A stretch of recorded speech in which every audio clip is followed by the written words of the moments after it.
It was late last week that the New Mexico Restaurant Association sued to stop Governor Michelle Lujan Grisham from restricting dining to takeout, delivery, or sitting socially distanced outside. On Monday, they won for a couple of hours. Then the Supreme Court quickly stayed the temporary restraining order of a Republican judge in Carlsbad, meaning indoor dining is still banned as COVID-19 cases pile up. New Mexico will likely be at 600 deaths from the coronavirus by the time you're watching this program. We're, of course, still discussing the balancing act between livelihood and saving lives. And Sophie, this was a sort of a skirmish, but there are a growing number of people, whether bar, restaurant owners, or Republican representatives, who insist the governor is overstepping her bounds here. How have the courts tangled with these issues? This type of issue has come up in a number of contexts. I mean, here in New Mexico, I'm sure our viewers remember the decision regarding church attendance, right, and whether the governor had the ability to limit the number of people present within a church facility during a service. And that was something the churches definitely did not win. That was in the federal courts here in New Mexico.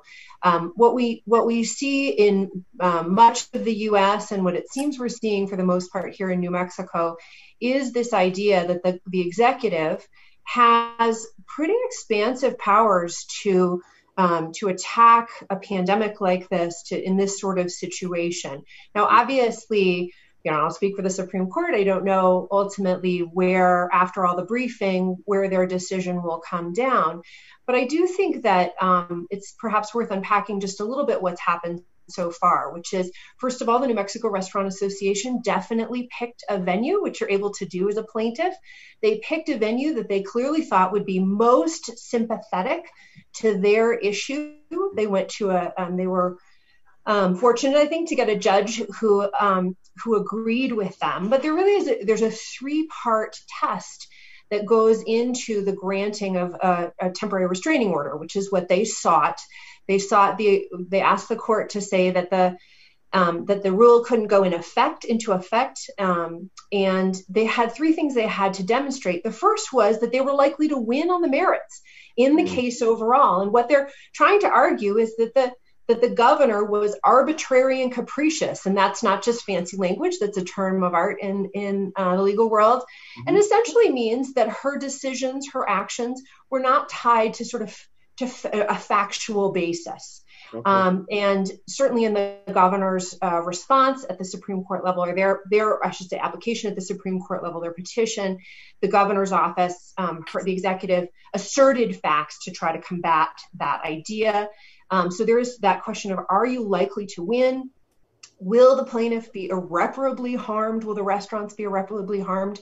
That may be a little bit easier to demonstrate because not being open, not having revenues is, I think we can all agree, is probably harmful to the restaurants. The third part is, is it in the public interest for, in this case, the governor's order to be stayed, to be held off? And so those are the three parts that we would expect the Supreme Court to look at as the governor goes forward with her request, which at least the first part was granted, that her order be allowed to go forward and not be stayed within the state. I hope that was clear and not too technical. It is kind of a complicated situation. Yeah, it is complicated. It's hard to unpack, as you mentioned. And also, we should throw in the Supremes have a date with the governor in August, which I'm sure she's looking forward to kind of get some clarity on this.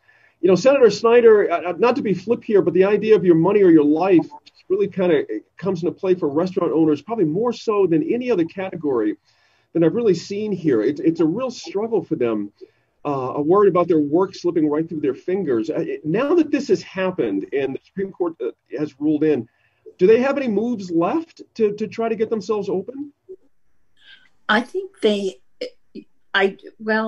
it's difficult, but I think the court of public opinion is on their side in many parts of the state, because I have to tell you, I look at it and I go, I've tried to be careful as possible, but I've gone to Walgreens, I've gone to Target, I've gone to Costco, I've gone to the grocery stores and places, wore my mask, watched my 6 feet distancing. I've seen them all do it. I also, during the temporary little time we had, not this last 2 hours, but I went to a couple restaurants and had lunch. both places, 6 foot distance in the tables, everybody had masks on, you only took it off to eat your food, then put it back on. I didn't feel any more uncomfortable there in that restaurant than I do at Costco. Fact is, now, were you outdoors in the restaurant or indoors? No, I was in. This was when we could do indoors. That very short period of time when we could do indoors. And and for some of us, I mean, when you're saying you have to sit outside and it's 104 degrees, nobody wants to go and do that. I just felt like I don't see a great deal of difference. And I see those people losing their jobs and their business. And so many of our restaurants that are so adversely being impacted are small, locally owned restaurants. And I worry about that because that is part of our economy. So Senator, let me ask you another question real quick. I want to get to Julianne here in a second. I mentioned the Republican. I specifically used the word Republican when I mentioned the judge a second ago, just as a fact point. But is the Republican Party doing what you'd like to see it doing right now in this situation? What's your sense of how the party is approaching this restaurant problem? I would like to see them being a little more forceful, but a little more articulate about the differences in for example, somebody tell me what the difference is of me going into a restaurant and having lunch with people all around, but complying with the rules, and then going to Costco where I get run over by the guy behind me who's not minding his 6 foot spacing. I just really have some problems with that. And it's not a high paying industry to start with. Right. So I would like to see the Republicans be, the pros and the cons. And I'd like the governor to tell us what is the difference in those two. And maybe I'm just being dense. I don't know, but I don't see a major difference. No, it's not dense at all. It's a reasonable question. It absolutely is. For some folks, that's a reasonable question. Hey, Julianne, on Facebook, we talked about what's at stake for schools, interestingly, especially higher ed, and that's worth watching for you folks at home to tune in on that. But these are really tough times for schools that depend on tuition to keep their doors open, isn't it? Yeah, I did want to say one other thing before we can get into schools, and just that Diane brought up the court of public opinion and how in most parts of the state she feels like it will win. And I just want to bring up an example of a business in Santa Fe that participated in the Let Us Serve protest and has now gone, they got pilloried in social media by people who are saying, well, if you're part of this protest, I'll never come to your store again. And they subsequently said they thought that perhaps the campaign was perhaps misguided and poorly articulated.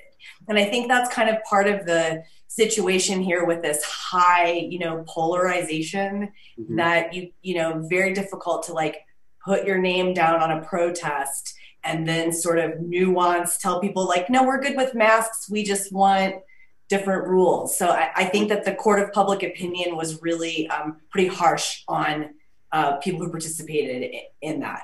But you asked about schools, and so thanks for asking me about that. But we do have a story in the Reporter this week about how the closure rules are affecting public education, and that the Institute for American Indian Arts has lowered its tuition, whereas the Santa Fe Community College has increased it. And so we're seeing responses really vary across educational institutions. I could imagine. Senator, did you have a point there? I heard you weigh in just a quick sec there. I just think that the court of public opinion, Julianne is talking about what was done, she saw in Santa Fe. You did not see the same thing in various parts of the state. It's the public opinion depends on how people are being impacted. And one of the biggest things that keeps rising its head in every argument is the fact that some areas who have very low numbers of COVID patients. So, and they're saying, why should we have to comply with the same rules that Albuquerque or Santa Fe has to do? I think ultimately, though, this is going to come down to a discussion in the courts about the powers of the governor. There have been several runs at that question, the powers of the governor, in various states, and I would not, in fact, expect that it would really hinge on public opinion, because the individual is at restaurants, is at churches, etc. Those are sort of factual elements, but the law, at the heart of the law, is the governor within her, able within her powers to put forward these types of policies. Right on. Hey, we're out of time, guys. Thanks you all for digging in on this and following the bouncing headlines with us.